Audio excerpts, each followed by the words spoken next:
Listo. Voy a quitar el WhatsApp porque... Decirla que quede grabado. Feliz cumpleaños. Gracias. Sí, sí, que quede grabado Sí, bien. sí, qué bueno. Felicidades, Felicidades. Paula. Muchas Muchas gracias. felicidades, sí. Muchas gracias. Ujú. Pues aquí Sí, entonces les dejo con Laura Muchas gracias. gracias. a una súper Mm. productiva clase. Esperemos que sí. Mm. Claro que sí. Bueno, que aquí viene ingresando gente. Sí, ahí hay que estar Sí, abriendo. sí, sí, sí, Sí, pero sí. 2 años en eso dejan Sí, práctica. Aquí lo que va a aparecer de tanto en tanto es una de mis gatas por aquello. exacto, así es, así es. Voy a apagar mi... Bueno, bueno, buenas noches. Espero que esté muy bien. Hoy voy a continuar contándoles un poco, estas premisas teóricas sobre las cuales estoy trabajando, porque el objetivo es tarde o temprano ir sobre lo que a mí me interesa, en términos de articular una aproximación psicoanalítica, pero que a la vez tenga un sustrato teórico e histórico bastante riguroso, porque como les dije en las otras ocasiones, ha habido, y es claro que es parte de la tradición, si se pudiera decir así, psicoanalítica, una pretensión siempre de abordar los problemas políticos y sociales, pero sí me parece que en ocasiones se incurre en algún tipo de desconocimiento. El otro día justamente me recordaba de esto porque, para dar solo un ejemplo, Duelo y Melancolía, que es un texto muy conocido de Freud, justamente fue puesto en entredicho por historiadores justamente porque Freud ahí no asimiló o no tenía presente que la forma en cómo se entendía la muerte en su época era histórica. Y eso dio pie, por ejemplo, a la creación de una obra que yo se la recomiendo muchísimo, que se llama La historia de la muerte en Occidente, de Philippe Arié, que es justamente una respuesta a Freud para pensar nuestra relación con la muerte. Entonces, vis a vis, lo que yo quisiera aquí comenzar a discutir de la mano con Koselleck, y que claramente si tuvieron chance de ver los textos, no es un psicoanalista, es un historiador, pero es un historiador muy interesante para mí. Gadamer, un filósofo con el cual él tuvo bastante conexión, lo calificaba como el único historiador pensante, lo cual es todo un halago, pero a la vez es un insulto para los y las historiadoras en general. ¿Por qué Gadamer pensaba de Koselleck que era el único historiador pensante? Porque justamente Koselleck se atreve a generar una teoría que no sea solamente una descripción de acontecimientos. Entonces, me interesa justamente darles esas bases mínimas para luego ir estableciendo estos posibles puntos de conexión que nos permiten pensar conceptos tales como orden simbólico, como la historia sobre la cual también el propio psicoanálisis emerge, y qué pasa cuando nos enfrentamos a transformaciones de orden simbólico, porque también en ocasiones, al menos ese ha sido un poco mi experiencia, que cuando se habla de orden simbólico tampoco se historiza. ¿Verdad? Y se tiende a pensar que es algo atemporal o algo que ha permanecido en el tiempo, o al parecer nadie se lo cuestiona mucho. Ahí me avisan si no me escucho o si algo pasa, porque estos audífonos están así, Miramic, no me toques, ¿verdad? Que en Bien. cualquier momento dejan de funcionar. Sí, se escucha súper Entonces, bien. perfecto.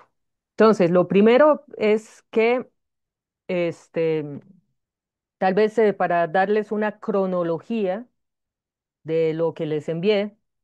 La obra más temprana sería Crítica y Crisis, pero no vamos a ingresar por ahí porque me interesa más bien sentar las bases del pensamiento posterior en un trabajo casi que retroactivo, ¿verdad? Yo suelo, cuando estudio autores y autoras, no reducirles a eso que en ocasiones también pasa mucho con Lacan, ¿verdad? Que hablan de Lacan del imaginario, Lacan de lo simbólico, Lacan de lo real, o cuando se habla, no sé, Marx viejo, Marx joven, o Hegel viejo, Hegel joven, y ese tipo de particiones que me parece no viene mucho al caso, porque en general, si uno estudia ya mucho a un autor o una autora, pues casi que circula sobre los mismos planteamientos, claramente los va afinando, pero no es que vaya a haber una transformación masiva.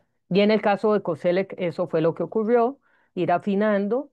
Entonces voy a ingresar, por decirlo de alguna manera, por detrás para antes que pasar por esa obra. Perdón, ahí les dije que iba a aparecer mi gatito este, que es Crítica y Crisis, que es su tesis doctoral, ¿verdad? Los textos de Futuro Pasado, el que les pasé de Estratos del Tiempo, son obras mucho más posteriores, donde ya él quiere sistematizar teóricamente eso que de alguna manera comienza a emerger en Crítica y Crisis.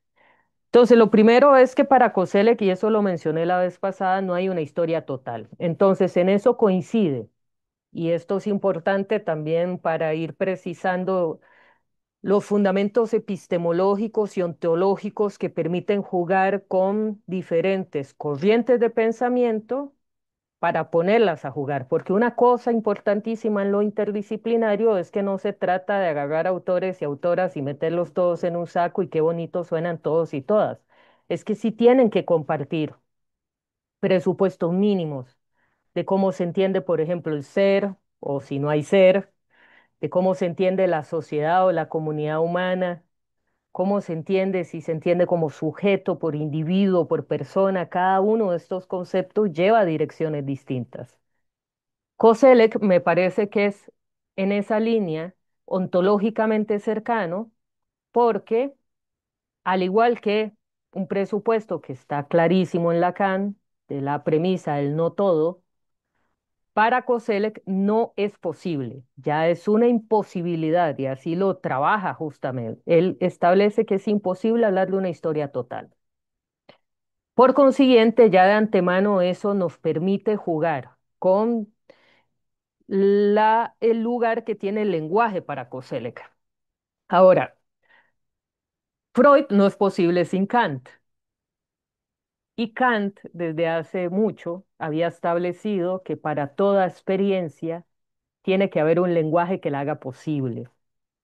Entonces, Koselleck juega con esa frase y plantea que una cosa muy distinta es lo que acontece y su narración, lo cual también claramente para los y las que nos dedicamos a la clínica es claro, ¿verdad? Es una cosa lo que acontece y otra cosa su narración.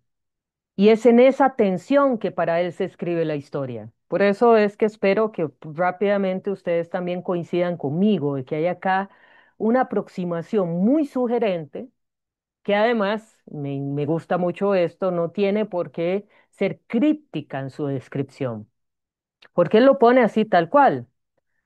Por eso es que él dice, todo proceso histórico debe ser interdisciplinario. ¿Por qué? Porque no podemos solamente asumir que vamos a hacer historia haciendo colección, por ejemplo, de hechos, ¿verdad? Como cuando a uno le enseñan en el colegio, ¿verdad? Historia. Entonces, 1789, Revolución Francesa. No, sino que tienen que haber una articulación lingüística, dice él. Y para eso hay que pensar cómo se nombran, ojo con esto, los acontecimientos en el momento en el que se dan, pero también más adelante. Y por eso los diferentes tipos o niveles de experiencia que vamos a ir viendo. Voy a leerles una cita porque me parece que es clarísima, nadie mejor que él lo puede decir. Dice, ni la concepción lingüística alcanza a representar lo sucedido o lo que realmente fue, ni nada sucede sin que su elaboración lingüística lo modifique. Entonces, en ese sentido, esta tensión, que bien podríamos jugar y trasladarla a una tensión entre lo simbólico y lo real, porque es así como podríamos entenderlo, nos invita a reconocer, y esto es importante también a la luz de muchas cosas que uno escucha por ahí, de que la historia es una narración y que la ciencia de la historia justamente tiene ahí sus límites. Por lo cual, hablar de cosas tales como esto verdaderamente pasó o que de verdad esto, pues no, claramente aquí no se trata de ir hasta Nietzsche y decir que no hay hechos, solo interpretaciones. No, nadie va a desconocer, espero que no, que hubo guerra civil aquí, por ejemplo. Pero lo que sí no se puede saldar es que haya una narración que efectivamente reproduzca tal cual aparentemente ocurrió la guerra civil. ¿Sí me siguen con esto? Entonces, ahí eso es lo que imposibilita, y él dice justamente, la historia se efectúa bajo la premisa de la ausencia de completitud. Cualquier interpretación que se adecue a esta apreciación deberá prescindir de la totalidad.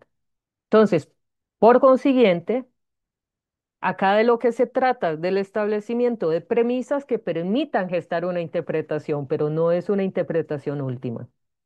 Por eso es que este historiador, a diferencia de otros tipos, otros métodos históricos, no suele ser bien recibido cuando hablamos de historiadores de corte positivista, ¿verdad? Que se van a los archivos y de repente creen que ahí está la verdad del asunto, sino que para él siempre hay una tensión. Por eso es que él plantea en otra parte, dice, lo que realmente sucede es claramente más que la mera articulación lingüística que lo posibilita o lo interpreta. La orden, la decisión colegiada o el grito elemental de matar no son idénticos a la violencia propia del matar.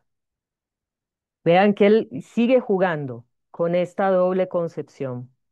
Dice, las expresiones de una pareja de enamorados no son iguales al amor que experimentan dos personas. Las normas escritas de una organización o sus acciones lingüísticas no son idénticas a la acción y la actividad de la organización en sí misma. Entonces, esa diferencia entre historia en acto y la articulación que la hace posible es lo que permite la reescritura. Y a Koselleck le interesa mucho la reescritura de la historia. Para seguir jugando con el 48, que en su momento lo trabajé mucho, no sé si ustedes sitúan que fue en los 90 que se empezó a cuestionar la narración usual de la Guerra Civil del 48, y lo tengo fresquito porque ayer fue un día donde esa narración oficial retorna. Eliminamos el ejército por ser pacíficos y civiles y qué lindos. Nadie menciona, cosa que ya Mercedes Muñoz, finales de los 80, había identificado, que la eliminación del ejército fue un acto estratégico militar del propio Figueres para evitar otro golpe de Estado. Vean que narrado así cambia absolutamente el sentido. Ahora, tuvieron que pasar no sé cuántas décadas, 5 más o menos, porque fue 80, final de los 80, si mal no me equivoco ese artículo, Mercedes Muñoz, y los 90 cuando ya otros historiadores y sociólogos como, ¿cómo se llama este? Ahí se me está yendo, ahí lo tengo aquí, Manuel Solís, se pusieron detrás del asunto. Pero eso es posible justamente por esa ansia, por esa brecha, que a nosotros claramente nos es muy sugerente. Claro, voy aquí a poner el chat porque si no, no lo leo. Ahora, ¿cómo entiende él la experiencia? Y la expectativa son otros dos conceptos que son, me parecen sumamente interesantes. Hay un problema filosófico grave cada vez que hablamos de pasado, presente y futuro. Porque, ¿cómo usted hace esa distinción? Por ejemplo, si nos ponemos muy finos o finas, en el preciso instante en que ya yo termino de una frase, ya eso quedó en el pasado. Entonces, ¿qué es el presente? ¿Cómo se instaura el futuro?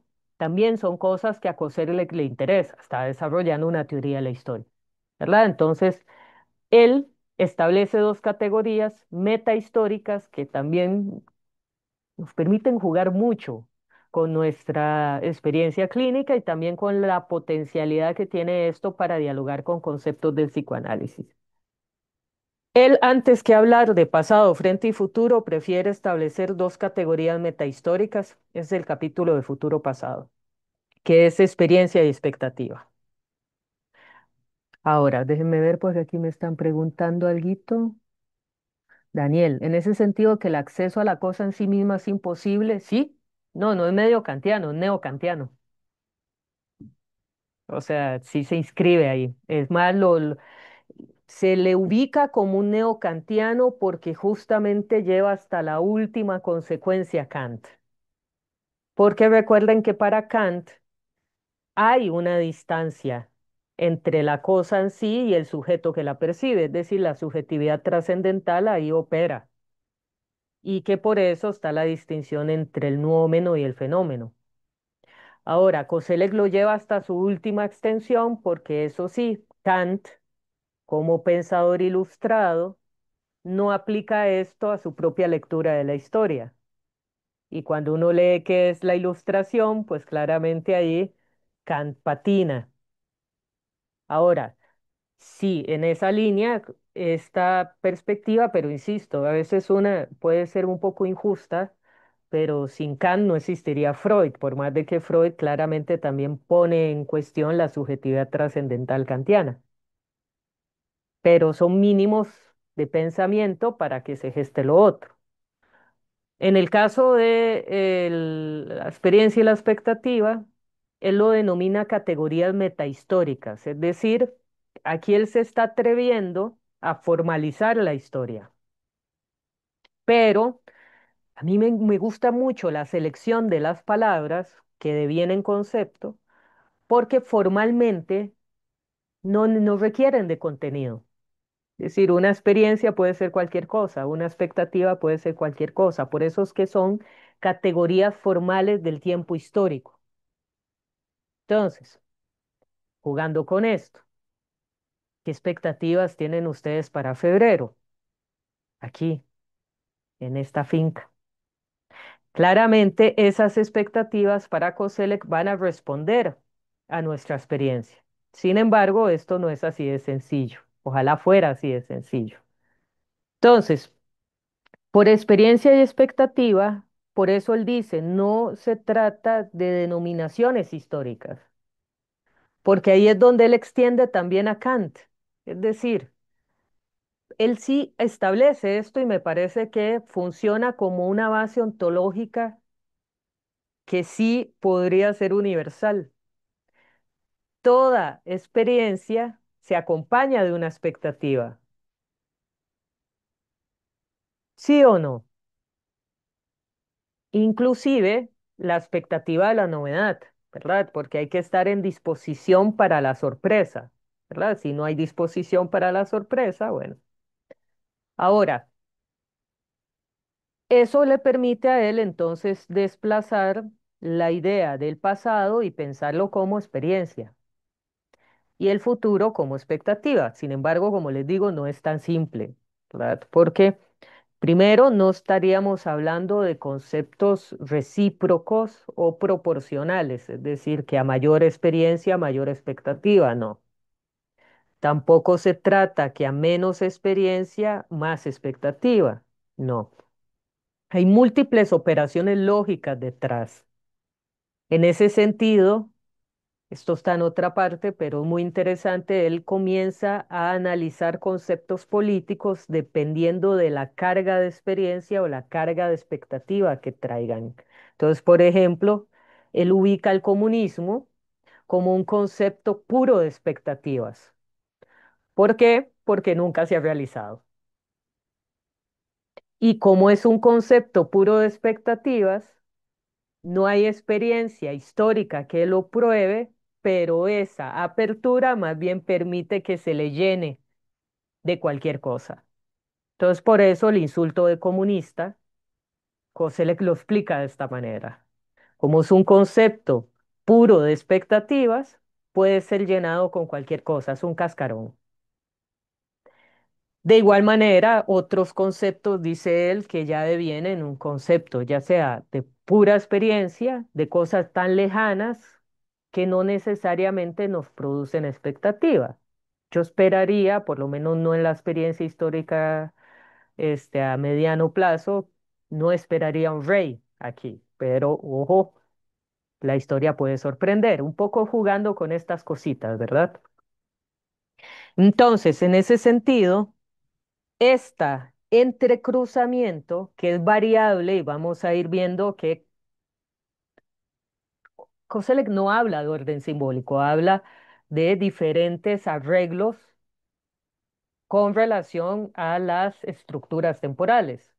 Va a ser otro francés, que es François Hartog, que toma de Koselleck esto y habla de regímenes de historicidad. Pero el régimen de historicidad, dice Hartog, es una forma particular de enlazar pasado, presente y futuro. Esa particularidad, como es histórica, bien puede ser algo que nos contribuya a pensar el orden simbólico, porque no podríamos afirmar, más bien solo haciendo con esto una grosería histórica, que la forma en que el pasado, presente y el futuro se ha vivido haya sido atemporal. Y eso sugiere transformaciones en el orden simbólico, porque vamos a ir viendo que la modernidad, ustedes el texto, si se lo leyeron todo, ahí algo avanza sobre eso, pero que en la modernidad lo que se produce es una mayor brecha entre el espacio de experiencia y el horizonte de expectativa. Ahora, en la antigüedad, a él ahí lo resume, eso era distinto.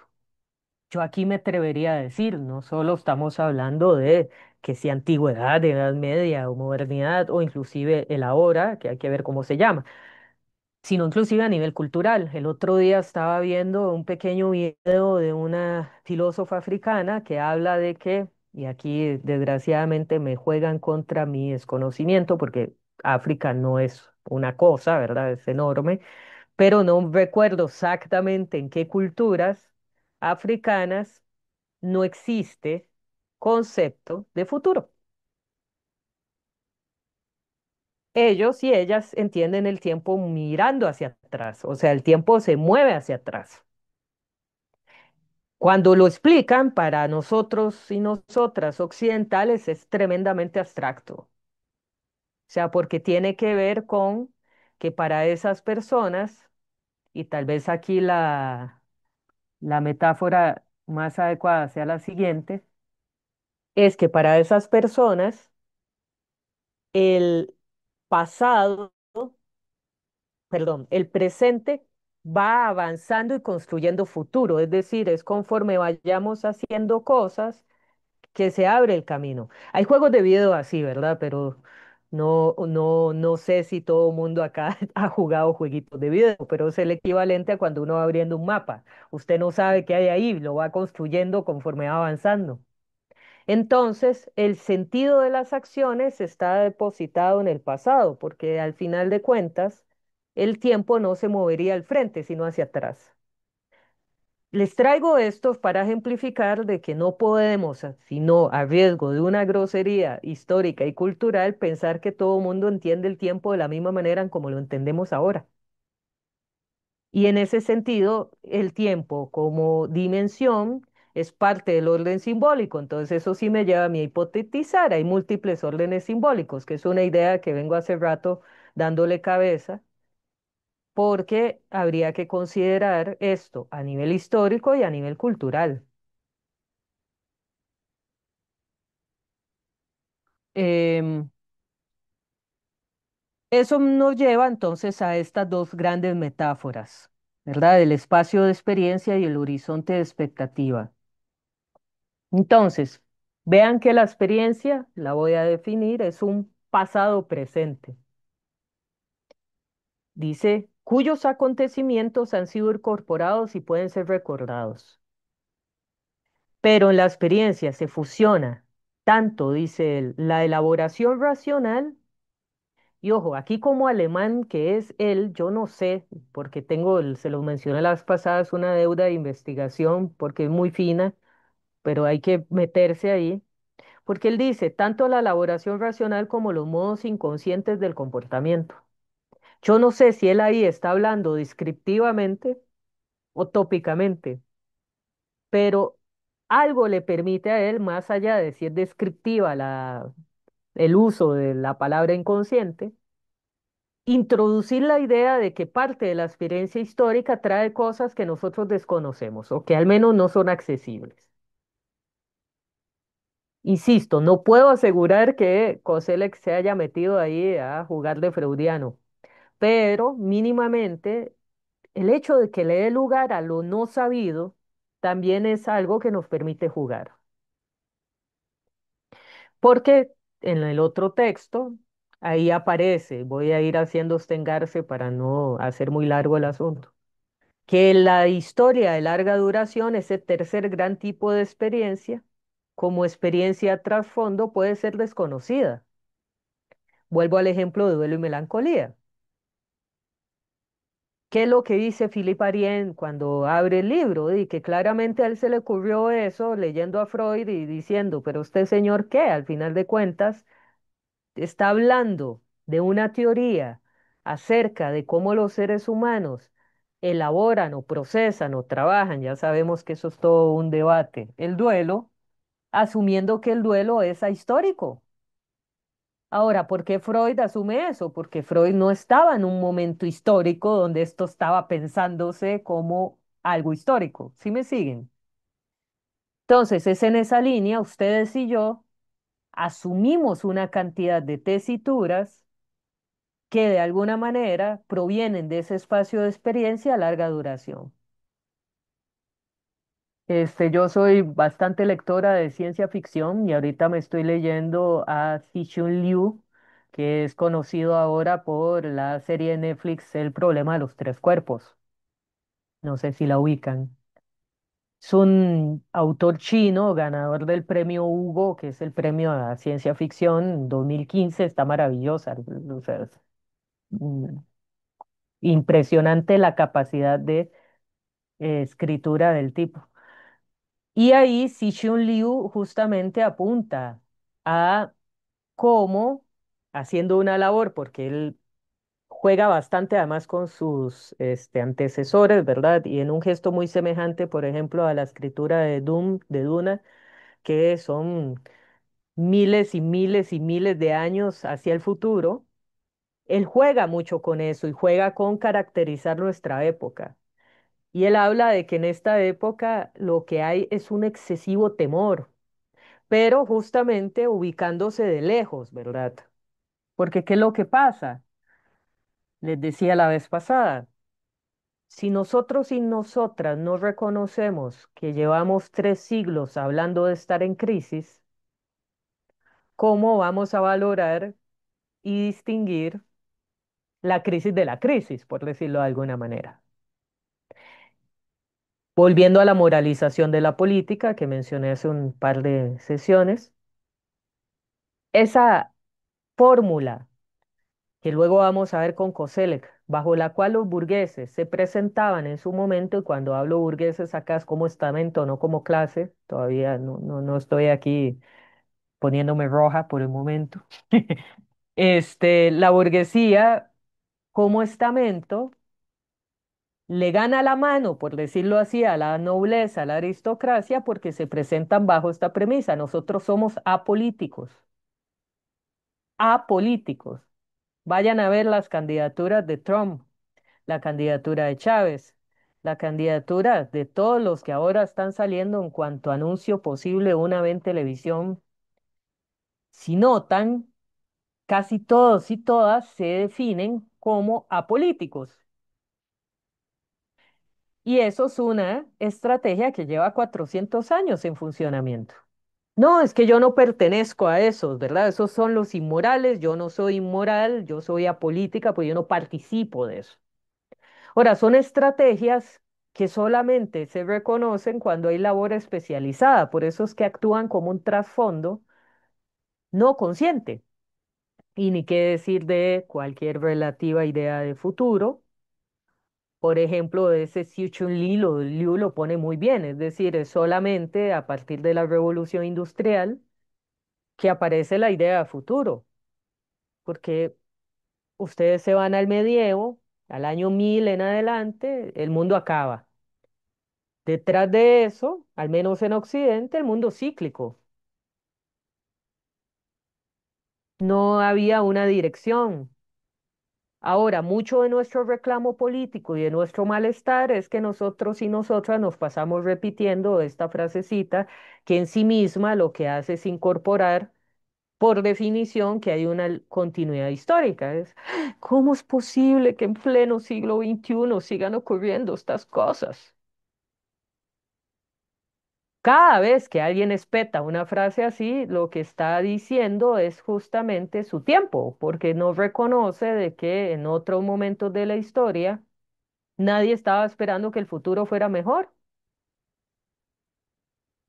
Es que no. Vayan a leer, no sé, a Herodoto, vayan a leer a Tucídides, era otra forma de narración. Entonces, es en ese espacio de experiencias, dice él, donde justamente está contenida la propia experiencia y por eso los tres tipos de experiencias son sumamente sugerentes porque esos también se ven en la clínica. La experiencia biográfica, la experiencia generacional y la experiencia que atraviesa el colectivo del cual ustedes y yo somos parte, ¿verdad? De que se asuma, por ejemplo, de que el éxito en la vida significa, no sé, tener plata y carro y todo ese tipo de presupuestos que aparecen como ideales, son ideales propios de una época. Por eso es que él dice, mi propia experiencia, pero también la transmitida por generaciones o instituciones, que puede estar contenida y conservada como experiencia ajena. La expectativa, dice, está ligada a las personas, pero es a la vez impersonal. Es decir, no es solo la expectativa lo que me va a ocurrir a mí, es lo que yo asumo que puede ocurrir. Dice, es un futuro hecho presente. Entonces, vean, la experiencia es un pasado presente, la expectativa es un futuro presente. Ahora, el futuro presente también va a tener injerencia en cómo entendamos el pasado presente por el efecto retroactivo. Y eso es propio del lenguaje. Y aquí vuelve a empatarse en Cosele con propio Freud, que mucho énfasis le dio al carácter retroactivo, no solo del trauma, sino de la interpretación. Entonces, ese futuro hecho presente y se apunta al todavía no, porque en ese sentido también con Kant, para Kant, si ya yo podía imaginar algo, yo lo puedo hacer presente. O sea, también lo que imaginemos en el futuro está anclado de alguna manera a la experiencia, pero nuevamente no es proporcional, claro, porque si no, no habría sorpresa. Esperanza y temor, deseo y voluntad. Dice, la inquietud está en la expectativa, pero también en el análisis racional, también está la curiosidad. Ahora, el pasado y el futuro, dice él, nunca llegan a coincidir, porque ya luego, si hay tiempo, nos metemos más ahí, pero ¿qué tanto un pronóstico, una profecía puede hacer el truco acá? Ustedes y yo sabemos que no, ¿verdad? Pero hay siempre pretensiones. Por ejemplo, ¿cuál es la fascinación que tenemos con las encuestas de opinión? Y ojo, que yo he trabajado muchas de esas, ¿verdad? Me parecen útiles como una pintura de un momento, una foto, pero muchas personas toman encuestas de opinión con el objetivo de intentar dilucidar qué es lo que viene. Ahora, para Cosele que esto nunca va a ser posible, lo que hay es una tensión, es decir, nunca va a haber un pronóstico como tal, pero también eso va a ir cambiando de acuerdo con la época. Ahora, él habla de un espacio de experiencia y eso también es muy sugerente, hoy lo pensaba, con relación a las propiedades de lo inconsciente de acuerdo con Freud, ¿verdad? Porque para Freud el inconsciente es atemporal. Y siempre recuerdo en algún punto, no sé en cuál de todas las clases, ni quién me lo dijo, la verdad, pero es esta idea que igual en la clínica es notable, de que cuando hay una vocación de un recuerdo, se puede sentir como si se estuviera ahí mismo, dependiendo del recuerdo, ¿verdad? Eso lo podemos justamente trabajar a través de esa metáfora del espacio de experiencias, porque Koselleck lo pone como un lugar que yo recorro, ¿verdad? Entonces es un espacio, dice él. Él dice, ¿por qué no lo pongo como horizonte? Porque no funciona la metáfora, sino que la experiencia yo la recorro, mientras que el horizonte funciona justamente como aquello que está por allá. Ahora, estas metáforas, dice él, son importantes porque el horizonte es esa línea tras de la cual se abre un futuro, que es un nuevo espacio de experiencia.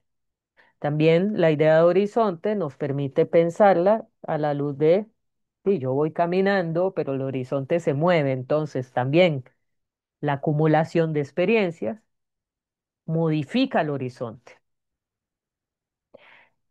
Esta es la experiencia moderna. Ahora, mucho más adelante sí les tengo que contar que esto se está hipotetizando que se está invirtiendo, lo cual también en la clínica es algo que se observa. ¿Qué se estaría invirtiendo? Dice él. Lo plantea otro alemán de apellido Geulen. Él plantea de que más bien estaríamos en un espacio de expectativas propiciado por la experiencia mediática reciente.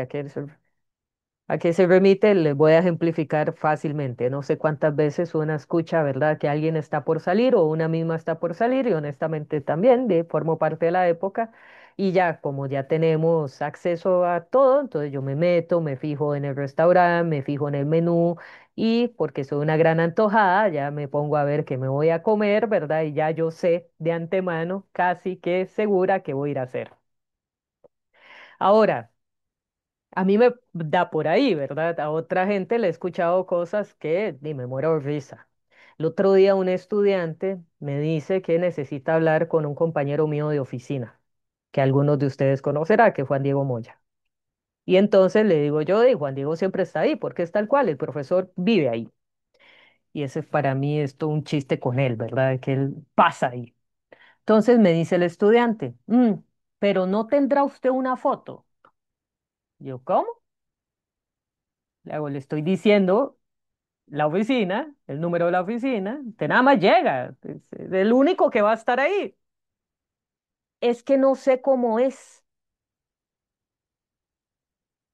Geulen observan esos datos porque es un textito muy intuitivo el de este alemán, pero Geulen dice, hay algo ahí de un espacio de expectativa sobre el que yo empiezo a circular con la intención de que el horizonte de experiencia, ahora sí invertido, se convierta en eso que yo quiero manejar y calcular. Y eso sí nos lo da el algoritmo, ¿verdad?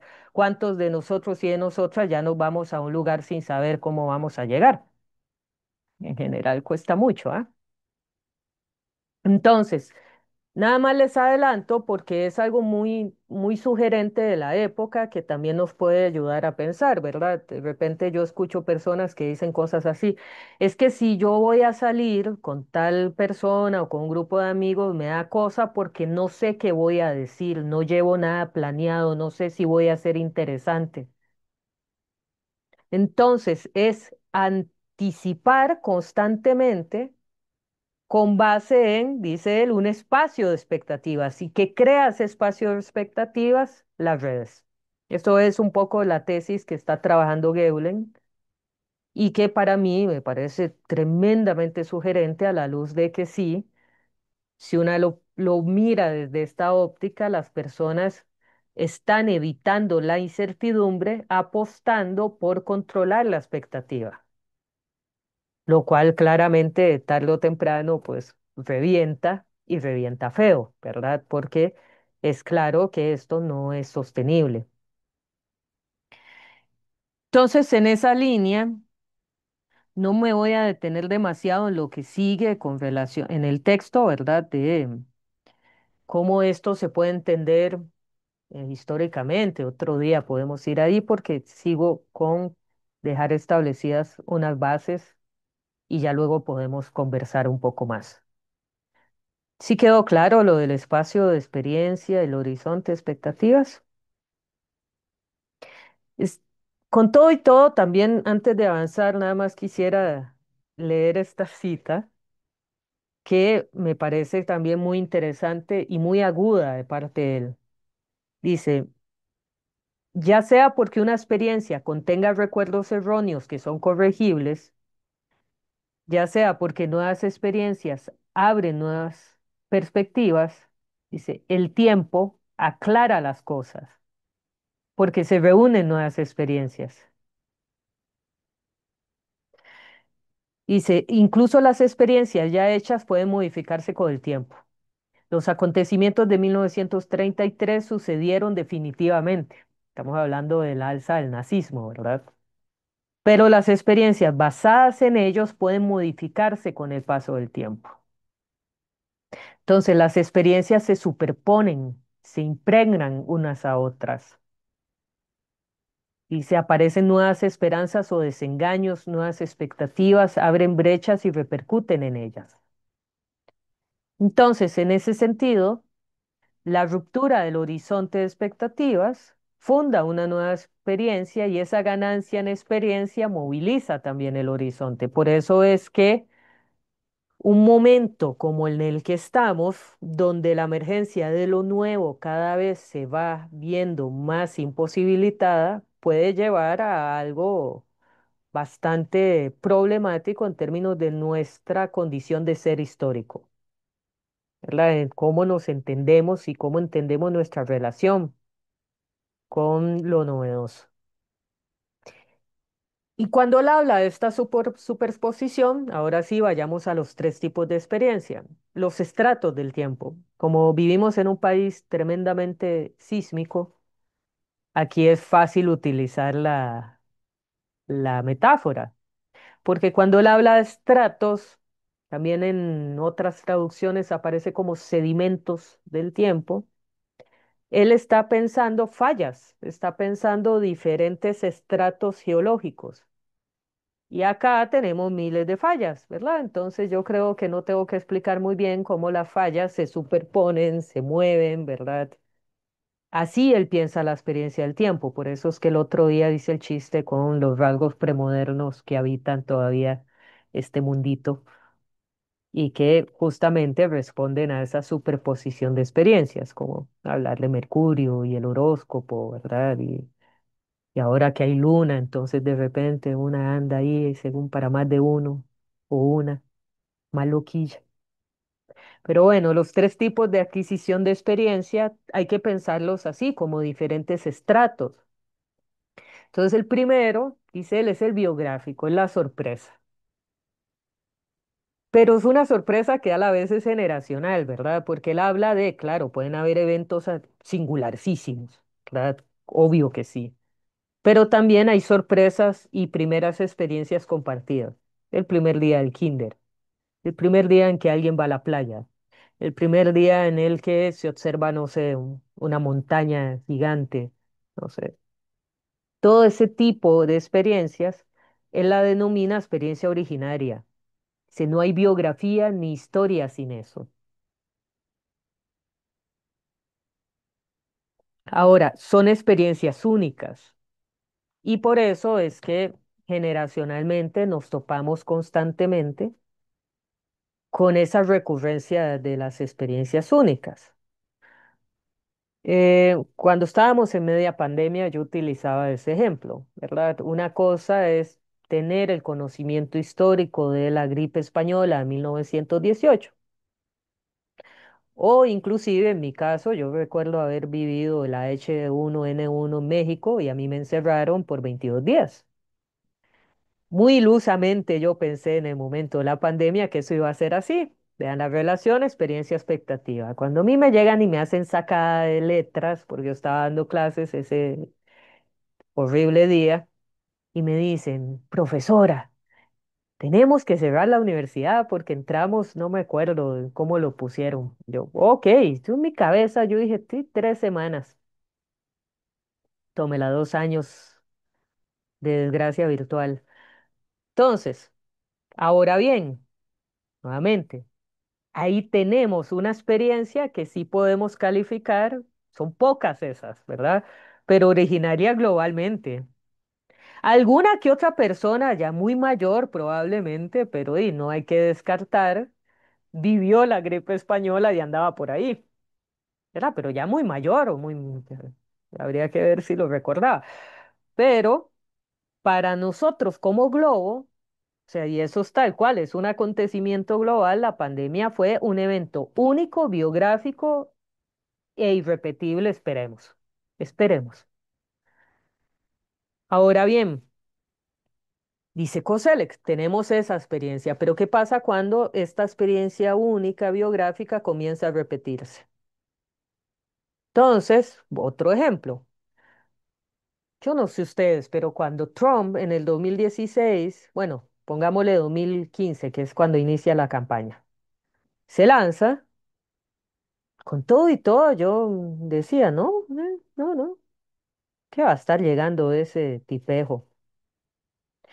Ahí nos fuimos todos y todas en la experiencia generacional en la que estábamos acostumbrados y acostumbradas, que tal vez lo más lamentable que nos había tocado ver era Bush Jr., que ahora, por cierto, a la luz del carácter retroactivo de la historia, mucha gente lo considera un gran estatista. No, es tal cual. O sea, si usted tiene a Trump y tiene a Bush Jr., entonces, este es otro ejemplo. Cuando ya Trump asume, y eso en teoría política se trabaja tal cual, se habla trumpización de la política. Él representa un cambio que nadie, eso sí, se esperó, pero que a 9 años de eso ha normalizado y se ha repetido de tal forma de que ahora es una experiencia generacional y habrá que ver cuándo nos vamos a sacar esa experiencia generacional, porque detrás de Chávez vienen otro montón exactamente iguales. Y detrás de Trump están ahí intentando meter al Junior, ¿verdad? Hacer una dinastía. No sé cómo se está valorando eso en Estados, pero he leído, ¿verdad? De que por ahí el hijo anda ahí buscando este tantos así que vean cómo muy rápidamente se ha normalizado. No sé si recuerdan que en la primera campaña Trump hizo un sketch como de lucha libre montado en un tráiler, peleándose ahí con luchadores, o sea, una cosa tremendamente patética. Pero y unos cuantos años después tenemos a Milley vestido de Batman cantando. Y no sé si vieron los videos de ayer de acá en un desfile, no sé en dónde, la famosa exministra de Educación con el exministro de Hacienda y la actual candidata, baile y baile ahí así en un medio de un desfile. Entonces, a lo que quiero ir es que lo que en su momento aparece como originario, dice él, empieza a repetirse y deviene marca de generación. Y es ahí donde él dice que podemos hablar muy latamente, o sea, muy básicamente, de este espíritu de época, porque son experiencias repetidas, compartidas, que se estabilizan, dice, a mediano plazo. Claramente él dice, estos espacios de generación se siguen del hecho biológico, de que toda vida individual está marcada por la diferencia temporal entre padres e hijos. Si hay tensión entre educación y emancipación, entre experiencia ofrecida y experiencia propia. Ahora, Kiko Selec también reproduce un lugar que ya no se puede sostener. Eso es muy interesante. Él no tenía cómo saberlo. Esta tensión entre emancipación, entre educación y emancipación que se ve generacionalmente ya no está ocurriendo. Por primera vez desde que se analiza sociológicamente los cambios generacionales, estamos frente a una generación, mayoritariamente los hombres entre 18 y 35, que son más conservadores que mi generación o la generación precedente. Y eso es lo que también está detrás para algunos y algunas de la tremenda crisis de natalidad, porque las mujeres más bien de esta generación, las de 18 a 35, se están moviendo a la izquierda o a la extrema izquierda, mientras que los chicos se están moviendo a la derecha o a la extrema derecha. Entonces sí,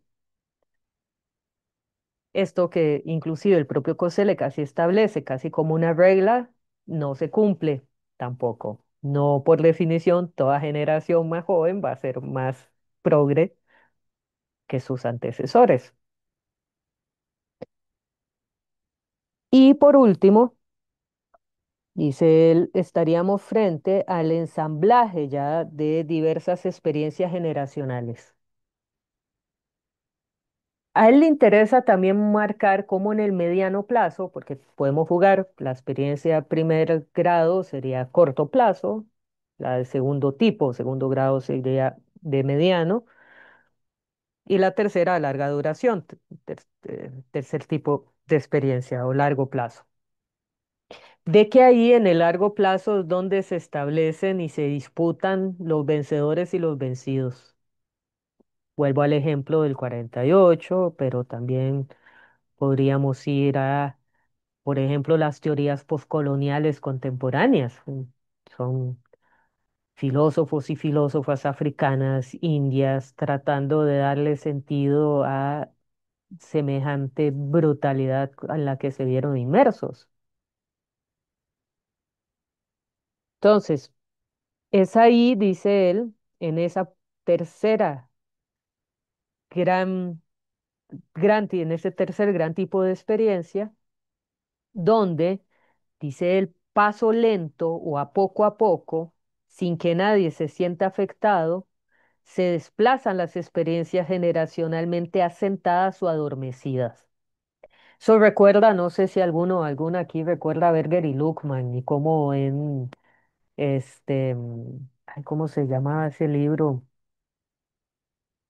Bueno, la construcción social de la vida, creo que era una cosa así, o la construcción social de la realidad. Ellos hablan justamente de que cuando se habla de tradición, es justamente gracias, José, una acción, es decir, que cuando hablamos de tradiciones, eran acciones orientadas a resolver algo práctico en su momento, pero que eso ocurrió hace tanto que queda como tradición. Un ejemplo de eso, lo kosher.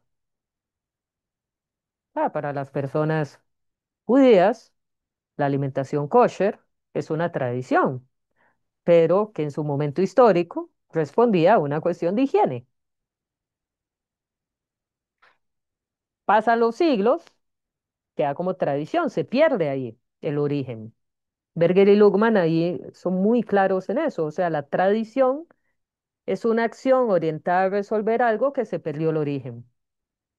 Entonces, estas estructuras de largo plazo de alguna manera actúan de esta manera, funcionan como un trasfondo, dice él, desconocido en algún punto, y que por eso, para abordarlo, hay que establecer premisas teóricas. Porque eso sí, ¿verdad? Ustedes y yo no vamos a saber cómo experimentaba la vida, aunque hayan diarios, aunque hayan testimonios o archivos, una persona de la antigua Roma a nosotros. Ahí hay que meterle premisas históricas, hay que meter teoría para hacer comprensible ese pasado.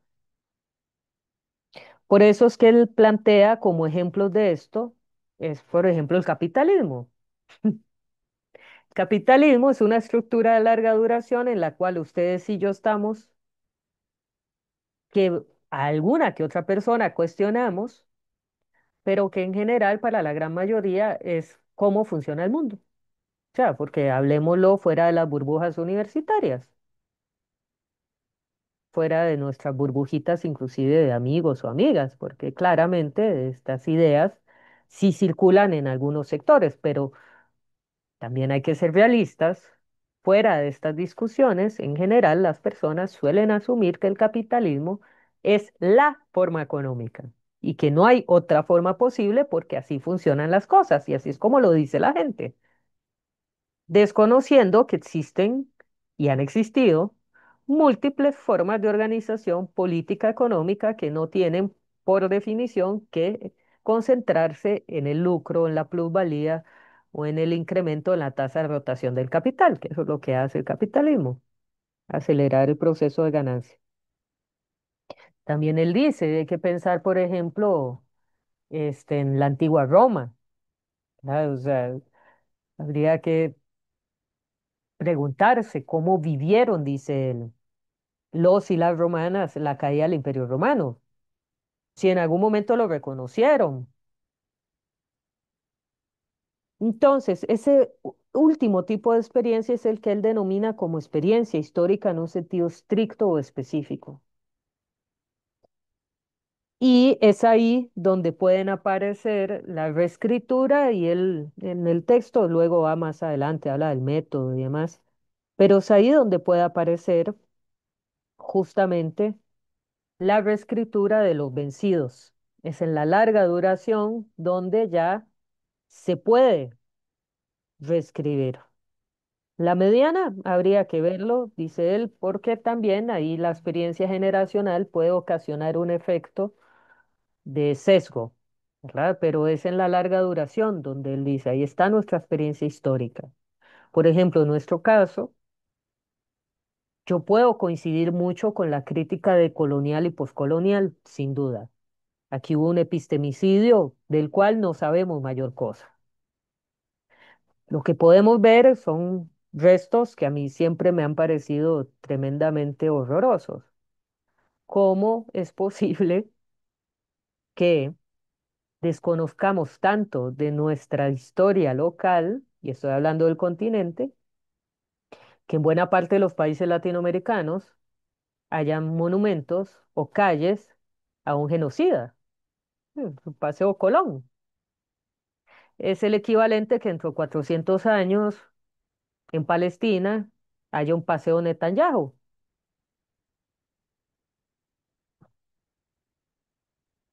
¿Y eso qué nos indica? Justamente que nuestra experiencia de trasfondo no asimila todavía o no parece reconocer. Ahí habría que jugar con los términos, el epistemicidio y el genocidio del cual somos herederos y herederas de este lado del charco. Ahora bien, esa parte de la crítica es para mí muy consistente. Lo otro, que de repente yo sí escucho casi que muy absurdamente personas decir, no, yo no voy a leer a ningún europeo o a ningún anglosajón porque eso no es de mi territorio. Mira, desde el preciso instante en que hablas español, ya eso ya se fue. Claramente hablamos el idioma de la invasión, pero eso también nos impone marcos de sentido y una historia que claro, bien podríamos decir entre comillas, no es la nuestra, pero bueno, habría que ver ya después de tantos años, tantos siglos. Pero vean cómo esto, insisto, sí se puede ver, ¿verdad? Esos estratos, vuelvo al punto, o sea, cada vez que yo pienso en Paseo Colón me da cólera, ¿verdad? Es como que, no sé, en Jerusalén haya un Paseo Hitler, o sea, es tremendo. Pero bueno. Eso era lo que quería dejar hoy establecido, al menos en términos de presupuestos teóricos. Este, entonces, si pasamos tal vez a comentarios, preguntas, pues ya con una hora creo que es suficiente. ¿Alguien tiene algún comentario, alguna pregunta?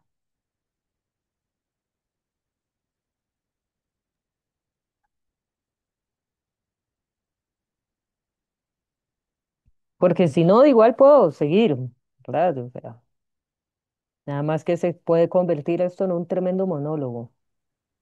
Ujú. ¿Me escuchas? Sí, claro, dígame. Ah, mira, yo lo que escucho de lo que dices, has hablado hoy, es muy parecido a Gadamer, pero muy Sí. parecido. Es decir, porque yo pues no conozco a Koselleck, entonces no te puedo decir, pues claro, es que estás hablando desde Koselleck, ¿no? Pero sí conozco a Gadamer. Ujú, ujú. Y pues es impresionante porque pues yo diría que es lo mismo que Gadamer habla insistentemente sobre sobre la posibilidad de la interpretación de horizontes desde un presente, ¿no? Sí, es que ahí tal vez está la diferencia. Hay una obra, por cierto, de ambos, ¿verdad? Ellos colaboraron, tienen bastantes puntos en común, pero hay dos grandes diferencias. Primero, que Koselleck no apostaría por una fusión de horizontes, porque Koselleck no es hermeneuta en ese sentido. O sea, él desarrolla otro método, digamos, el Gadamer sería hermenéutica contemporánea y entonces ahí más bien la tradición que está detrás de Gadamer es Heidegger, Sí, sí, por con supuesto. la Ujú. estructura de la comprensión, bla, bla, bla. Koselleck puede y retoma algunos aspectos de Heidegger, como el concepto de acontecimiento. Pero la diferencia es que Koselleck no apunta a que podamos establecer una fusión de horizontes. Para él hay algo que sí podría inclusive denominarse, y lo pone en otros lados, como un pasado pasado, es decir, cosas que ya quedaron muy atrás, como hablar nosotros y nosotras de, no sé, pues sí, de los olmecas de hace 3000 años en México, ¿verdad? Estoy dando un número que es un gran batazo, ¿verdad? Pero el ejemplo es que no necesariamente tenemos ahí mayor conexión, ¿verdad? También con Gadamer la diferencia estaría en que la posición hermenéutica de Gadamer sí apunta a una pretensión de explicación total o de comprensión, tal vez no explicación, comprensión total. Koselleck tampoco ingresa ahí. Pero el texto por ahí lo tengo, se los puedo pasar luego, que es un textito corto donde Koselleck y Gadamer justamente dialogan. Ay, no, es genial. Sí, sí, Ujú, ujú, ujú. Sí. sí. También porque en el caso con relación, digamos, al énfasis político, también ahí hay una diferencia, ¿verdad? En ese sentido, Koselleck era más schmittiano, entonces ahí por ese lado él tampoco apostaba, digamos, por que hubiera comprensión entre todas las partes, porque en algún sentido Koselleck reconoce que el conflicto es necesario. Ahora, no recuerdo exactamente cómo Gadamer aborda esto, pero sí no me da, o sea, no suelo pensar que él ubique al conflicto como una condición constitutiva, sino más bien de que pueda haber un diálogo entre las partes. Sí, Eso sí, es no desde sé. ahí donde lo aborda, ¿no? Es como desde el diálogo, desde la posibilidad de la conversación. Sí, sí, pero ahí Koselleck va a haber un límite, ¿verdad? Porque también Koselleck es un historiador de lo discontinuo, ¿verdad? Él en varias partes de su obra alerta de esto, que si bien es una trampa también a la hora de exponer, porque uno ahí va hablando, ¿verdad? Entonces va ubicando épocas o va avanzando, entre comillas, pero para Koselleck eso es una trampa también. O sea, la historia no es lineal para él en ningún sentido, más bien es una historia de discontinuidades. Entonces hay cosas que quedan, por decirlo así, estratos que quedarían cortados o que desaparecen del todo. Entonces ahí también creo que Gadamer iría por otro lado, supongo, ¿verdad? Ya. Ujú. Ujú. ¿Qué más? Porque si no, puedo de aquí a 8:30 para no cansar mucho, ir avanzando con crítica y crisis. Sí, bueno. Les planteé que se fueran revisando la introducción, entonces voy a ir ahí un poquito, porque vean cómo, primero el título me parece una maravilla, ¿verdad? Sobre la patogénesis del mundo burgués, es decir, hacia dónde, cuál es el camino que esto fue constituyendo. Y él se plantea lo siguiente, dice que comprender a una época supone justamente una comprensión de los casos singulares y concretos. Y que a pesar de sí su singularidad, dice, estos pueden tener momentos de valor permanente. Es decir, que una época histórica singular puede gestar permanencias, es una expresión que él utiliza en otra parte, que impactan al día de hoy. Para darles un ejemplo, mm, cuando pensamos la democracia contemporánea, Pensamos en qué, en elecciones, en representación, mecanismos, procedimientos. La democracia antigua, no sé si ustedes ubican esto, probablemente sí, todo es un repaso, era al azar. Entonces, del cuerpo de ciudadanos hombres, porque claramente así era, atenienses, pongamos que todos acá son hombres atenienses, al azar, por lo menos una vez en la vida, tenían que ocupar un cargo de magistratura, algún puesto. Esa idea para nosotros es lejanísima, ¿no? Ahora, ¿qué sí hay en común? Por lo menos eso yo lo trabajé en mi tesis doctoral. De la democracia antigua a la contemporánea, hay una idea que ha permanecido en el tiempo, que es que lo popular es algo defectuoso. No voy a citar a Aristóteles porque era tremendo ese viejillo. Decía que la democracia es indigente. Esa era su expresión, porque le daba igualdad a cosas desiguales. Le otorgaba igualdad a cosas desiguales. Una vez después escucha a Orwell, no lo escucha, lo lee en Rebelión en la Granja, no sé si recuerdan, hay animales más iguales que otros. Entonces, son dos ejemplos claramente, hasta luego Alejandra, son ejemplos claramente muy ajenos, pero que si una los trabaja, y eso al menos sí puedo decir, está bien trabajado, que creo yo, la tesis. Una puede observar el rechazo a lo popular como una idea que ha permanecido en Occidente desde Grecia hasta hoy. Entonces, eso es un ejemplo, dice él, de un caso singular, concreto, desplegado en un momento histórico preciso como la antigua Grecia, y Platón y Aristóteles como los dos grandes más conocidos, ¿verdad? Que odiaban a la democracia porque claramente la democracia había matado a Sócrates. Pero en el fondo, y eso sí se lo pueden preguntar a cualquier especialista de la antigüedad, es que eran viejillos elitistas que consideraban, en el caso de Platón, que la justicia en un estado tenía que darse cuando cada persona se dedicara a hacer lo que le correspondía y de manera adecuada. Esa es la definición de justicia. Una puede escuchar contemporáneos diciendo cosas muy semejantes. Desde el preciso momento en el que voy a citar a uno muy conocido para los cientistas políticos, Joseph Schumpeter. Schumpeter decía que el pueblo es ignorante por definición y que lo único que le compete es saber elegir, lo cual genera una tremenda poría, porque ¿cómo usted va a saber elegir siendo un ignorante? Pero bueno. Entonces, por eso es que él dice, pensemos este problema contemporáneo, que el problema contemporáneo es el problema de las bombas nucleares.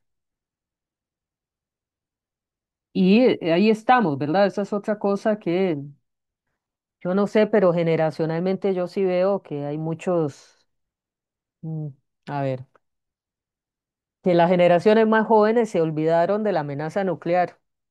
Y yo no sé las más grandes, pero yo de vez en cuando me acuerdo. Pero sí no es lo mismo, al menos si yo hablo de mi experiencia de infancias, porque a mí me tocó la colita de la Guerra Fría. Digamos, entonces yo todavía recuerdo eso que de vez en cuando aparecía, ¿verdad?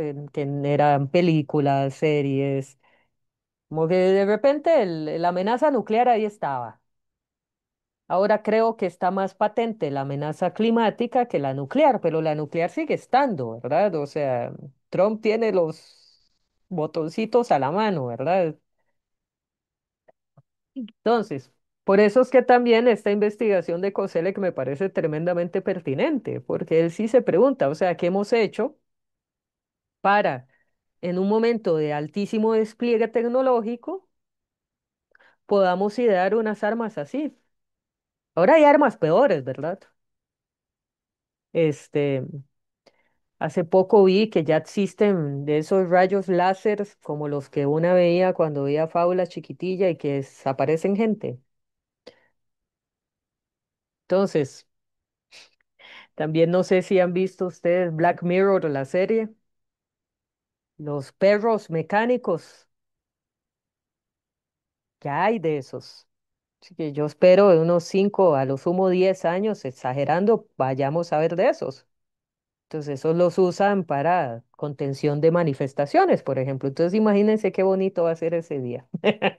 O, por ejemplo, los drones, ¿verdad? Ya el solo hecho de que haya drones que puedan asesinar gente metiéndose en edificios, o sea, pueden entrarme aquí por la ventana.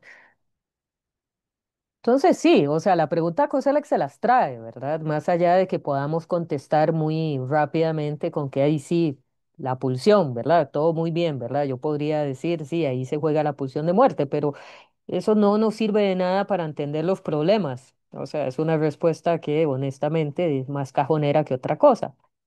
Entonces, claro que hay componentes pulsionales aquí operando, pero necesitamos dilucidar qué condiciones históricas llevan a que eso se exacerbe, que eso es lo que a mí me interesa trabajar. Entonces, él dice que tenemos que irnos a la problemática de la ilustración moderna y de la emancipación surgida de ella. Porque la narración de la ilustración, y en eso volvamos a esto que les decía, la historia es narración. Hay un historiador que es Hayden White, creo que ya lo mencioné, su libro se llama Metahistoria, escribió en los setentas, y Hayden White justamente analiza obras pensando en cuál es el género literario. Entonces, el 18 Brumario es una comedia. La historia de la Revolución Rusa de Trotsky es una épica. Y si uno empieza a leer la historia así, pues claramente también pueden notar cuáles son los efectos de estilo, ¿verdad? ¿Qué quiere hacer un autor con los hechos que le toca presenciar? Y bajo esa misma premisa, la ilustración es una narración épica. O sea, se nos presenta a nosotros y a nosotras como una épica humana. ¿Sí o no? Ah, nada, el buen Kant, ahí otra vez. ¿Qué es la ilustración? El triunfo de la razón, el espíritu humano que abandona las cavernas de la superstición, la magia y la religión. Pobre Kant, ahí encerrado en su casita sin salir nunca. Y nunca se enteró de que 3, 4 siglos después todavía estuviéramos hablando de si Dios existe o no. Entonces, por eso es que Koselleck dice, hay que meterse en los efectos de narración, pero también lo que la ilustración no dice. Y lo que la ilustración no dice tiene que ver con, dice, la comprensión de la heterogonía de los fines. Es decir, de aquello que no se presupuso en las acciones y que termina dando un resultado completamente distinto, ¿verdad? Es a las consecuencias no pensadas de las acciones. Y como la ilustración trae consigo una cantidad de efectos que nunca fueron pensados y que más bien fueron ocultados. Y en ese sentido, él introduce aquí una idea que con eso ya ahora sí voy a cerrar, porque ya no sería bueno abrir demasiado por el tiempo. Pero él señalaría, y esto es un texto de 1959, que ya para ese momento estábamos en una guerra civil mundial. Es un tremendo concepto porque no se trataría de guerra mundial, que además hay que decir, se habla de guerra mundial cuando fue en Europa mayoritariamente, y pongámosle la segunda ahí en Japón, ¿verdad? Porque los japoneses se metieron. Pero si ustedes notan, la cantidad de frentes de guerra que hay abiertos en este momento en el globo son mucho mayores que en la Segunda Guerra Mundial. Y en 1959 la cosa no era tampoco muy distinta, era un poco menor con todo y todo. Pero para él es, y esto es algo importante, uno, que él ya comienza a percibir, eso también lo había trabajado Carl Schmitt, su maestro nazi, que los conceptos políticos estaban perdiendo su consistencia. ¿A qué me refiero? Y eso sí lo decía Schmidt. Para Carl Schmitt había un severo problema con relación a la imposibilidad en el mundo europeo de saber si estaban en guerra o paz, porque el derecho público europeo del siglo XIX establecía convenciones específicas para la declaratoria de guerra y paz. En el marco del mundo europeo, ¿verdad? Las colonias, todos los que venimos de lugares coloniales y extractivizados, esto no aplica. Por eso es que los europeos se volvieron locos con las dos guerras mundiales, porque según ellos, ahí están en la cúspide de su civilización. Por eso es que la pregunta a Koselleck también a él lo atraviesa, porque es un tremendo europeo, ¿verdad? Si él hubiera vivido de este lado, tal vez no estaría tan sorprendido de que existan armas nucleares, pero en fin, a lo que voy es que Koselleck reconoce esto que Schmidt señala, es como, ¿cómo vamos a saber si estamos en guerra o en paz? ¿Cuándo? Y esto sí, valga la larga duración. Ya desde la Revolución Francesa existen ejércitos no convencionales. ¿A qué se refieren con eso? Que en otro momento había ejércitos de estados o de imperios. Hay mercenarios, pero la figura del partisano o guerrillero, que en la época de la Revolución Francesa era partisano, es un combatiente no convencional, porque no se pone uniforme, no es reconocible. Y ojo con esto, los estoy llevando hasta la Revolución Francesa, pero los guerrilleros siguen existiendo y bien que lo digan los gringos, pueden ganar guerras que por algo perdieron en Vietnam. Ahora, es esa imposibilidad de reconocer al enemigo y de saber si se está en guerra o no, lo que Koselleck también va identificando. Entonces él dice, bueno, ¿cómo vamos a saber en qué condición estamos si ni tan siquiera sabemos si estamos en paz o en guerra porque ya no hay declaratorias, ¿verdad? Si ustedes notan, Trump, ¿qué es lo que hace? Va y bombardea, ¿verdad? Lo cual nos dice que claramente el sistema internacional ya no está operando, lo cual también nos pone muy en tensión la forma en cómo nos representamos, insisto, vocalmente. Y eso sugiere que no podemos, y por eso en otro momento les dije, no podemos utilizar una teoría del siglo XIX para pensar esto que está ocurriendo ahora. Porque en el siglo XIX, cuando Marx escribía, por ejemplo, yo quiero mucho a Marx, pero hay cosas que no. Pero cuando Marx escribía, nada más para que ustedes observen el horizonte histórico que él tenía, ni tan siquiera sabía que habían dinosaurios. Entonces, su horizonte histórico es re chiquito, ¿verdad? Por eso es que pensar en una transformación como una revolución, dice, ¡pruc! Porque estaban viendo claramente muchos cambios epocales. Pero si los vemos en larga duración, no es nada. Pero bueno, les dije que iba a dejarlo por acá por hoy. Este, a ver si hay ahora sí, si hay algo ahí que les haya quedado resonando, algún comentario, alguna pregunta. Los aburrí mucho. Dígame, Daniel. De lo que entiendo, digamos, en el paso del absolutismo a la ilustración sucede la impregnación de lo moral en lo político, ¿verdad? Y esto es lo que posibilita eventualmente ver al otro no solo como un oponente, sino como malo desde el punto de vista moral y por lo tanto nos da pie como al exterminio, ¿verdad? Es lo que Sí, entiendo. Ajá. De lo que recuerdo, usted sostiene que la moral no solo se sostiene en parte por la negación de este impulso de agresividad o sea, y por lo tanto eso hace que usted ve al otro como abajo, como del hombro, digamos. Pero, ¿cómo entraría esto de que la moral se sostiene con la negación del impulso de la agresividad en el marco, digamos, de las guerras de la religión, donde evidentemente los dos bandos sostienen una posición moralista de que yo estoy bien y que usted está mal? ¿O es que ahí no hay exterminación y eso es lo que lo hace diferente? Es que lo vamos a ir viendo. Es muy atinada la pregunta, pero lo vamos a ir viendo porque el despliegue de la argumentación en COSELE que es maravillosa. También, por lo menos a mí me gusta mucho.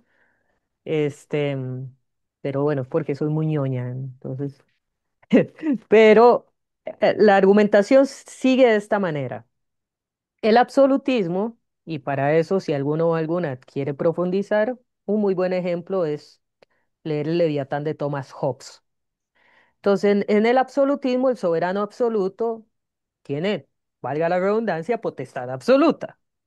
Entonces es muy chistoso porque inclusive pensando en Thomas Hobbes claramente habla de la época, porque no podemos acá, a riesgo de decir una tontera, de que fue el padre del absolutismo. Cada vez que a mí me hablan de eso es como igual que cada vez que hablan de padre de algo, ¿verdad? Pero bueno.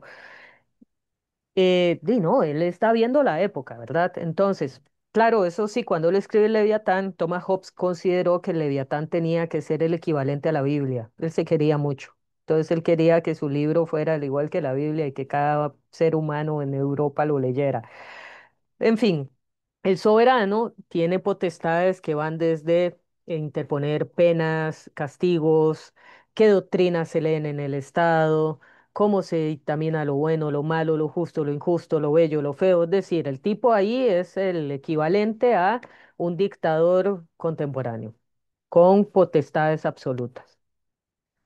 José, ¿qué encuentra ahí? Es que ahí, como había que solucionar el problema de las guerras de religión, la solución histórica, dice él, que encuentra el territorio europeo es el absolutismo, es poner a un rey que controle a todo mundo.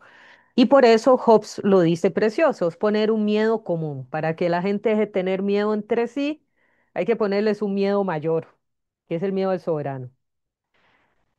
Ahora, eso tarde o temprano implota y lo vamos a ver, ¿verdad? Pero ¿qué es lo que hace el truco con relación a la moralización? Cómo este soberano tenía la potestad absoluta y no podía ser criticado. Esto es muy, muy importante, porque usted no podía criticar al rey. Le dejaban sin cabeza. Entonces, su moral es secreta en lo privado, dice Koselleck. Mientras que el gobernante, el absoluto, puede ser inmoral porque nadie se lo va a cuestionar. Entonces ahí está separada la política de la moral, ¿ya? Porque usted no cuestiona, públicamente no, o sea, en su fuero interno. Hobbes lo dice así, Koselleck también lo refrenda. You are free in your consciousness. Usted es libre en su conciencia, pero en lo público no. Entonces, las acciones del soberano son solo políticas, no morales, porque no ingresa la distinción ahí. Ahora, ¿qué es lo que pasa? Que eso tarde o temprano revienta, es decir, los estratos burgueses van a ir acusando cada vez de más inmoralidad, porque tenemos a gente como Luis XIV, ¿verdad? O sea, entonces, cuando llegan los ilustrados, claramente son ilustrados, ¿verdad? Y ojo con esto, porque Robespierre, Voltaire, es gente que en buena y sana teoría son medio laicos. Pero ahí es donde está el detalle. La ilustración nos convence de que la modernidad es secular, cuando Koselleck, y eso lo vamos a ver, demuestra que más bien lo que ocurre con lo teológico es que se oculta bajo la pretensión de la superioridad moral. Ahora, guerras de religión claramente siguen aconteciendo, pero ahí hay dos detalles. Uno, que el juicio final cristiano se traslada al juicio del tribunal de la historia y ahí colindan, ¿verdad? Hay que pensar en cómo los católicos y las católicas son muy chistosos en eso. Casi siempre en eso, como institución milenaria, hay que reconocerle, se adecúan a sus tiempos. Entonces usted puede ver a un papa ahora hablando de Darwin y no le brinca una ceja, ¿verdad? Pero en otro momento pudieron haber mandado a quemar a Giordano Bruno. A lo que voy es que la iglesia, por ejemplo, católica, puede jugar bien con estos cambios aparentes de secularización.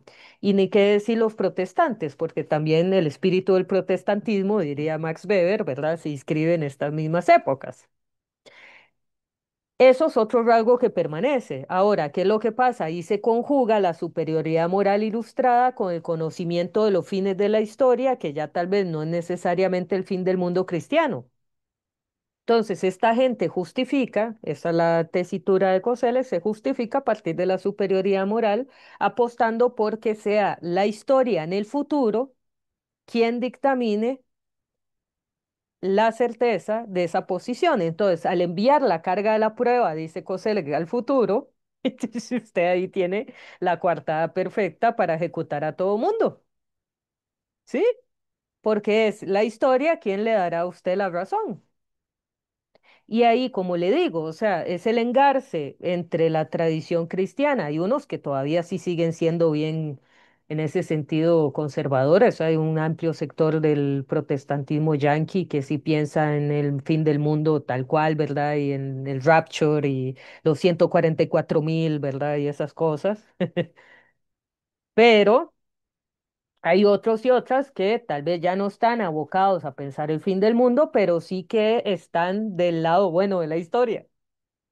Y eso, de la mano con Carl Schmitt, se puede entender también en el momento en el que ese otro que no comparte con usted su creencia deja de ser humano, porque ahí sí es mucho más fácil, usted es un, si estamos en el marco cristiano, usted es un engendro del demonio. Entonces, chao, se va. Está la justificación ahí. Pero un poco esa existía aún en las guerras de religión, ¿no? O sea, lo están viendo como un otro que ni siquiera es, o sea, que es satánico, que es una cosa. O sea, Claro, pero la lo interesante. diferencia, Ajá. perdón, pero la diferencia de un periodo a otro es una base simbólica, que es el orden simbólico que se gesta cuando hay declaración de derechos humanos, que previo a eso la vida no valía nada. O sea, hay que pensarlo y entenderlo así. Para Occidente, al menos la concepción occidental en la que usted y yo nos preocupamos porque cada vida sea defendida y ojalá sea una vida digna. Eso es parte de un orden simbólico que puso como base los derechos humanos. Y eso no existe en el siglo XV o el siglo XVI todavía. Entonces ahí no hay por qué justificar la aniquilación porque a nadie le importaba la aniquilación, hay que decirlo así de crudo. Ujú.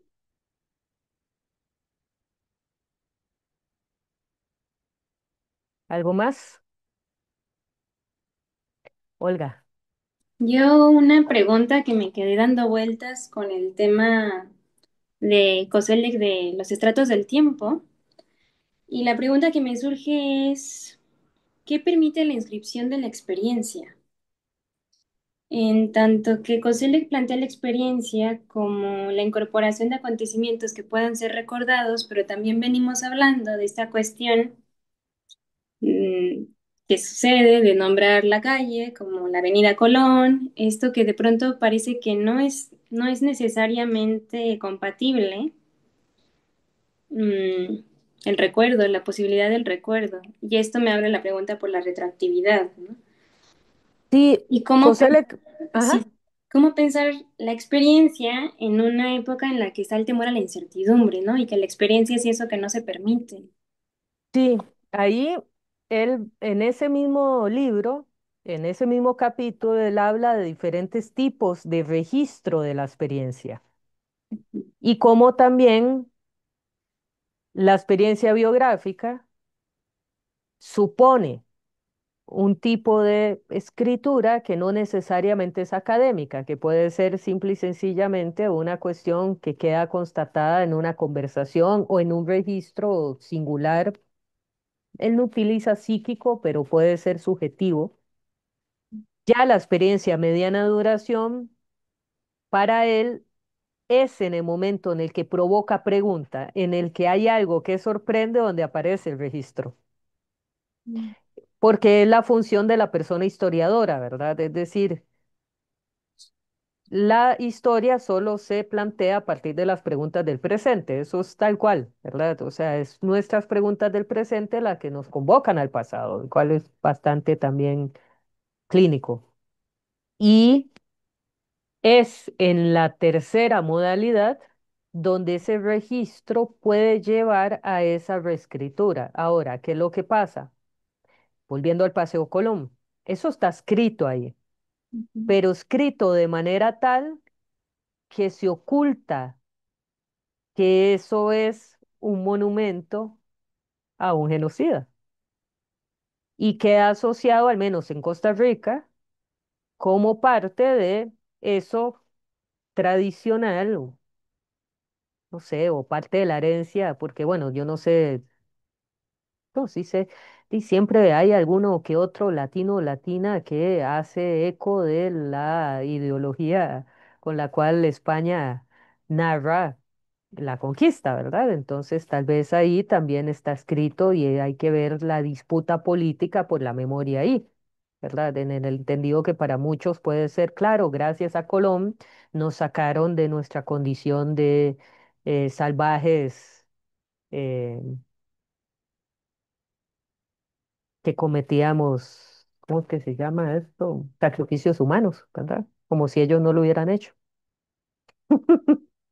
No sé si con esto les resuelvo. No, más bien queda como una incógnita a seguir, a seguir pensando sobre eso. Ah, no, sí, sin duda, pero a lo que quería remitir es que de ese tipo de inscripciones también remiten, tal vez lo puedo sistematizar mejor, a ese carácter siempre polémico, en un sentido estricto, ¿verdad? El polemos acerca de la memoria y del lugar de la memoria, ¿verdad? Porque yo estoy segura de que yo le hablo acá a gente que no es de la universidad o gente que no es de mi red, de que me enoja hablar del Paseo Colón y probablemente me encuentre con gente que me diga, "Ay, pero ¿usted qué le pasa? No sea tan rara. O sea, eso pasó hace mucho tiempo. O sea, nunca, o sea, se me ocurren cosas así, ¿verdad? Se mueren de risa porque sí, es probable que haya algo así. Ujú, sí. Daniel, Uno podría decir, y aquí claramente me estoy aventurando, puedo estar equivocado, pero uno puede decir que la experiencia es una especie de herencia cultural que se inscribe en la ontogenia de los individuos. Entonces, lo que posibilita la inscripción de la experiencia es el vivir en sociedad, ¿no? O sea, sí, claro, sí, coincido. ajá, hay capas y todo. Y de esa misma forma, uno podría decir que ese es el mecanismo a través del cual uno podría decir que la experiencia cala en el inconsciente o por lo menos influencia un poco en su arquitectura, ¿verdad? Porque impregna deseos, faltas, expectativas, creencias, etcétera. Ujú. Sí, hay que ver acá las líneas de transmisión, por decirlo de alguna manera, por ejemplo, del capitalismo a nivel familiar. Porque sí, o sea, es que ahí es donde está inscrito. O las fantasías que al menos aquí en Latinoamérica a veces recorren familias, ¿verdad? Estas historias. Ah, no, es que mi abuelo era español. Sí, ¿qué me importa? Pero hay gente que se quiere inscribir de alguna manera dentro de un tipo de una genealogía como para salvarse de eso. También está la cuestión esta, ¿verdad? Porque yo eso sí lo noto mucho, de cómo transmiten el capitalismo a partir de un montón de prácticas sumamente normalizadas que hacen que justamente se inscriba una forma de comprensión del ser humano, de su función, de para qué está, de manera muy, muy cotidiana. Es que todo esto hay que pensarlo en lo cotidiano, porque si no, y claramente los medios de o sea, los aparatos ideológicos de Estado, diría el buen Althusser, la educación, la escuela, el colegio. Y Exacto, también, José Miller y, tiene un punto, los museos también. Ujú. y también relacionarlo con lo que dice Lacan del inconsciente, ¿no? que precisamente lo inconsciente son esos episodios borrados, falsificados, exactamente como el ejemplo que nos das del pasaje Colón. Ujú, exacto. Que ahí está la ironía y el sarcasmo y está presente para todo el que pasa y camina por allí, pero no se dice. Y no se da cuenta en general, a menos de que haya algo que lo marque. Y en esa línea también hay que pensar, bueno, ¿cómo promover algún tipo de posición crítica o inclusive emancipatoria si este tipo de inscripciones están operando sin que, entre comillas, nos demos cuenta? Una de esas, que a mí me hace mucha gracia, se la pesca de que por algo también eran lectores de psicoanálisis. Hay un libro que a mí me gusta mucho, que se llama Hegemonía y Estrategia Socialista de Ernesto Laclau y Chantal Mouffe, que es del 85, 86. Y Laclau y Mouffe dicen algo que es para mí notable, que Marx era un capitalista. ¿Y por qué lo dicen así tal cual? Porque una cosa que también se pierde en el tiempo, y ahí ya luego podemos ver, ¿verdad?, de la recepción del marxismo, pero que lo que quería Marx era que a cada quien se le pagara de forma justa, en corto, ¿verdad? De acuerdo a lo que aportaba. Entonces dice la Chloe Mouffe, y al final de cuentas, sí, Marx lo que estaba pidiendo era la compensación adecuada al trabajo, o sea, ¿qué más capitalista que eso? Pero eso también se borra el hecho de que hay, por ejemplo, tradiciones liberales económicas detrás de Marx, ¿verdad? Entonces usted ve a los marxistas contemporáneos de la hora y no tocan el tema, por ejemplo, de esta ganancia del salario del proletario y lo llevan a otras discusiones donde no interpelan a la gente, porque estoy segurísima de que interpelaría mucho más si le dicen a la gente, mira, estamos peleando porque a usted le paguen mejor o mucho más de lo que gana ahorita. Pero es ahí, como dice Clara, en esos intersticios, en esos vacíos, en eso que no se dice, donde hay muchas cosas que se reproducen y que también obstaculizan inclusive la generación de otro tipo de políticas. Pero bueno, ya yo aquí me desvío un poco. ¿Algo más?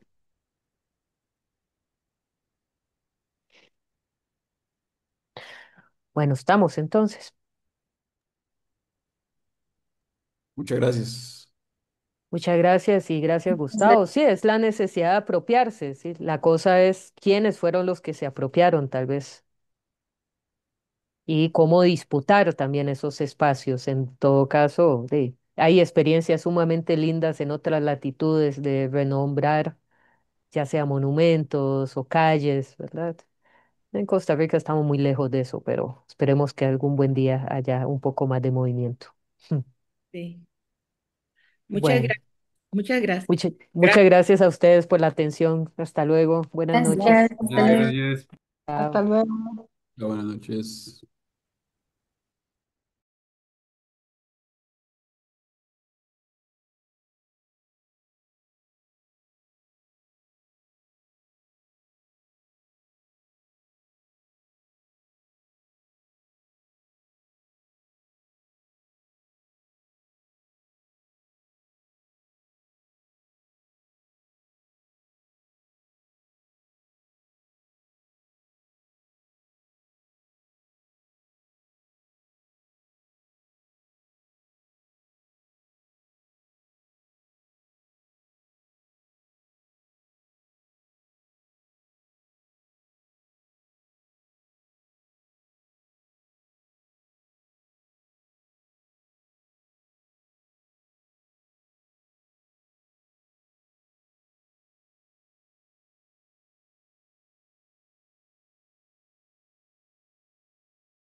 Hasta luego a todos.